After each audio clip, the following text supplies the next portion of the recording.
Y bueno, por estas horas estuvimos hablando mucho en los últimos días de lo que está sucediendo con el tema de las hembras.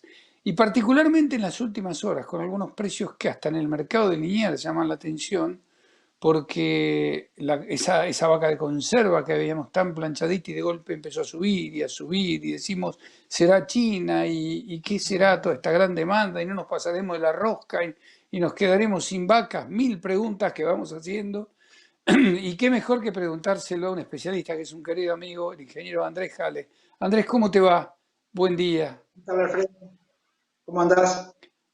Bien, está planteado el tema ahí. ¿Tenemos que Sí, asustarnos? bueno, ¿Estamos bien con la faena? ¿Qué pasa? a ver, lo primero que generalmente todo el mundo comenta es el porcentaje de hembras que hay en la faena. Si bien ese es un poquito inferior al del año pasado, en números absolutos estamos prácticamente en el mismo valor, un poquitito menos, y si lo analizamos como la tasa de extracción, estamos igual. En realidad lo que debería hacer uno es mirar la tasa de extracción, que es cuántas hembras se sacan respecto del stock. Y en estos momentos estamos en una tasa de extracción, te diría, la segunda después del 2009. Es una tasa de extracción alta que sufrió la faena de hembras, se limitó mucho ahora este último mes. Y yo creo que es como consecuencia directa del precio de los vientres. Así como en 2018, principios de 2019, muchos vientres se destinaron a faena porque valía más venderlo gordo que como vientre, hoy está pasando justamente lo contrario. Es mucho mejor negocio esperar, preñar, venderla como vientre en vez de como gordo. Y yo creo que eso es muy posiblemente lo que suceda y termine desacelerando el nivel de faena de hembras, si es que los precios, la diferencia de precios que hay hoy se mantiene, ¿no? Eh, Tenemos que ver que la tasa de extracción total del stock es muy importante. Otra vez, subió un montón la de machos respecto del año pasado. Y el año pasado lo que teníamos el primer semestre fue una tasa de extracción relativamente baja como consecuencia de que los procesos de engorde con alto nivel de concentrado eran poco rentables. Entonces vemos que el año pasado aparecieron pocos machos en el primer semestre y aparecen muchos en el segundo y ahora aparecen más todavía. Y eso, digamos, cómo termina impactando eso después en el resto de las categorías. Lo que sí vemos es que se revalorizaron todas las categorías de invernada y de cría. Y ahí vemos en el gráfico 1, vemos la evolución de los precios que han tenido en pesos constantes el novillo y el ternero a lo largo de estos últimos 5 años. La línea amarilla sería el precio en pesos constantes del ternero, vemos el último salto importante y la brecha que ha quedado respecto del novillo, ¿no? Fíjate que en los dos últimos años la brecha entre novillo y ternero era mucho más chica de la que está Mínima, haciendo un mes, mínima, sí, ¿no? sí. Y, bueno, eso tiene una explicación. Generalmente el precio de la invernada y los vientres se comporta muy relacionado al precio del gordo. Cuanto más vale el gordo, más vale proporcionalmente la invernada y más proporcionalmente el vientre. Eso hoy no está sucediendo y tanto como sucedió en la vaca, vemos que está habiendo un desfasaje respecto del novillo y otras categorías. Y esto es porque está habiendo cosas extrañas dentro del mercado. No, no digo extrañas porque haya una mano negra, ¿no? Sino que así como en 2015 el precio muy barato del maíz hizo que se pagara más de lo que se podía por la invernada, hoy la falta de alternativas está haciendo que se pague sustancialmente mucho más de lo que históricamente se pagó. Si vemos en la placa 2, vamos a ver ahí el comportamiento de la vaca, del precio de la vaca respecto al novillo. La curva azul representa el precio real, esto es en pesos constantes del 2018 ahora, eh, y la curva roja es lo que supuestamente debería haber valido según la regresión histórica. Vemos que a partir de la erupción de China, la vaca se empieza a pagar sustancialmente más de lo que históricamente se pagaba.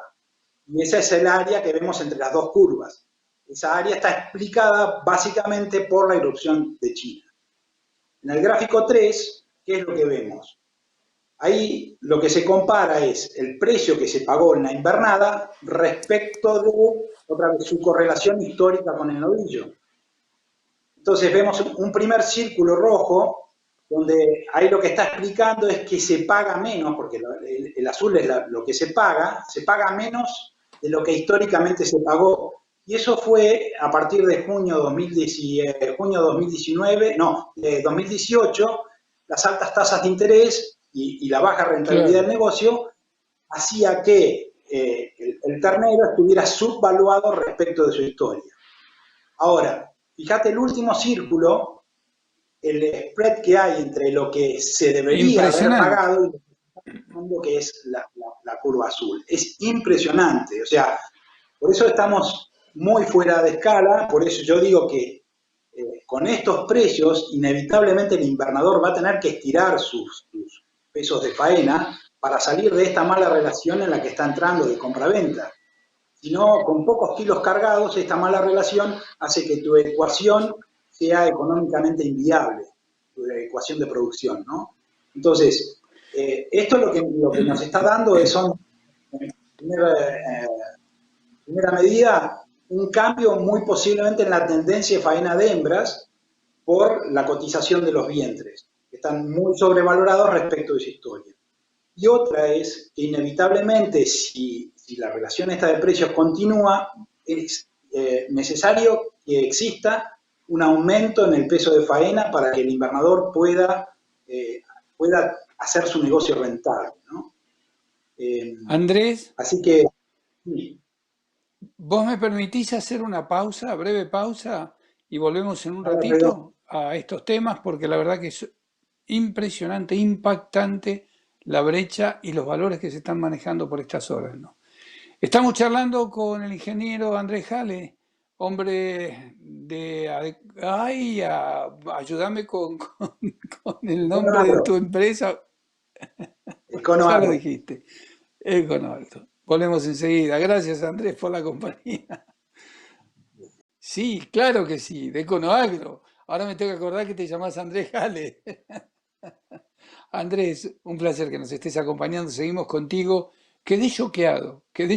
Cuando mirás realmente un abismo en los valores, lo que se está pagando por estas horas con respecto a los vientres, pero guarda, queridos amigos filoteros, hacer muy bien los números, ¿no? Y me parece, Andrés, que la cosa hoy más que nunca va por hacer una recría importante, ¿no? Volver a mirar todos estos números, lo que significa recriar los animales aprovechando las buenas pasturas. Lo que sucede es que estamos en un momento complicadísimo con una seca brutal, ¿no?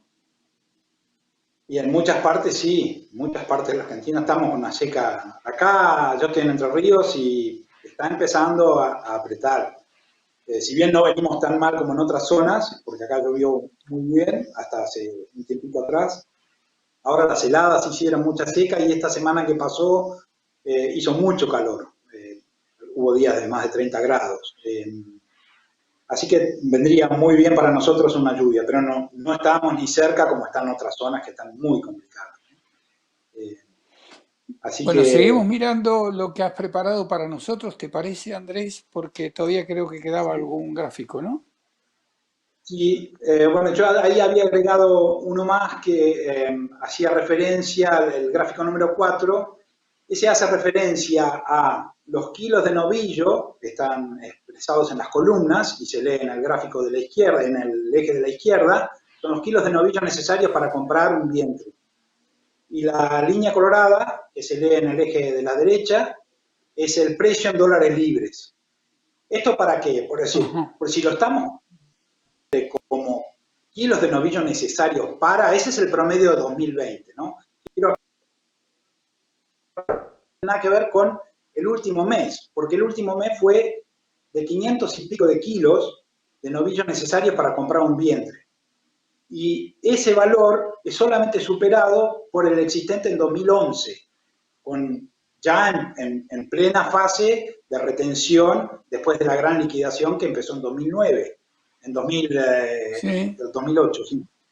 Eh, Así que fíjate vos que incluso lo que te está dando esta una idea es que en dólares estás barato para entrar. Si bien en kilos de novillo estás muy caro para entrar.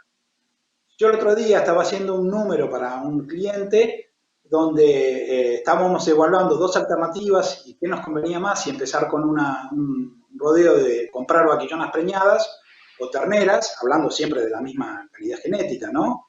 Y Sí, entornarlas sí. incluso a los 24 meses y nos daba una tasa interna de retorno muy superior empezar con una ternera y entornarla muy posterior a pagar estos precios que se están pagando hoy, ¿no?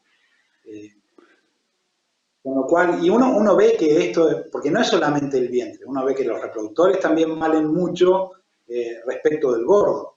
Ya, o hay una falta total de alternativas de inversión, que era al contrario de lo que vimos en el gráfico de los terneros, donde veíamos que estaba subvaluado el ternero, que lo que había era negocios financieros muy interesantes, que eran mucho más interesantes que el productivo. Entonces, por eso el ternero estaba subvaluado. Y hoy aparentemente lo que está ocurriendo es que hay una falta de otras alternativas de negocio. O bien, no sé, las expectativas de exportación son muy grandes y alguien tiene una visión muy positiva de lo que puede deparar el futuro de la ganadería en Argentina, ¿no? Sin duda, Andrés, el novillo por estas horas se ha estado acomodando y cuando nosotros estamos grabando esta nota, hace pocas horas el mercado de linear mostraba una fortaleza importante, tanto en novillo como fundamentalmente en vacas, e inclusive en toros. Bueno, pero son toros para faena, esto tiene que ver con un mercado muy chico, ¿no? Que es el de chacinados y demás. Pero muy fuerte el empuje por los novillos y sobre todo por la vaca de conserva o las vacas en general, que hemos visto por estas horas un crecimiento sustancial en sus precios, ¿no? Eso es interesante si hubiera buenos precios, porque con la faena que tenemos hoy, la proyección, si no, de no ocurrir nada, que todo siga como sigue hoy, es a que la faena anual sea de más de 14 millones de cabezas. Si tenemos una faena de más de 14 millones de cabezas, sería necesario incorporar al rodeo nacional una cantidad superior a los 15 millones de nacimientos. Si la cantidad de vacas disminuye en la misma proporción que el año pasado, vamos a necesitar casi un 68% de ternero logrado por vaca para que el stock permanezca estable. Digamos, que no disminuya ni aumente, ¿no? Con lo cual es todo un número. Hay que ver qué es lo que pasa Es un número. si es que la faena de hembras disminuye por esto que estábamos hablando, si el hecho de que aumente el precio haga que el negocio sea más rentable y se puedan retener más bienes, ¿no? Pero bueno, eso es todo una incógnita. En una situación tan complicada como la macroeconomía actual que tenemos, con el tema de la pandemia y la cuarentena, bueno, es muy difícil hacer una proyección de qué es lo que puede pasar. Pero Mm. va a ser Muy, crucial el precio del gordo digamos, a ver cómo sigue, cómo evoluciona el negocio del ganadero, ¿no? Andrés, como siempre, muchísimas gracias por tu ayuda. Te mando un abrazo grande y bueno, espero que en la próxima ya sea face a face y no sea así con tanta distancia que nos pone esta bendita Exacto. pandemia, ¿no? Un Es abrazo. necesario ver a los amigos.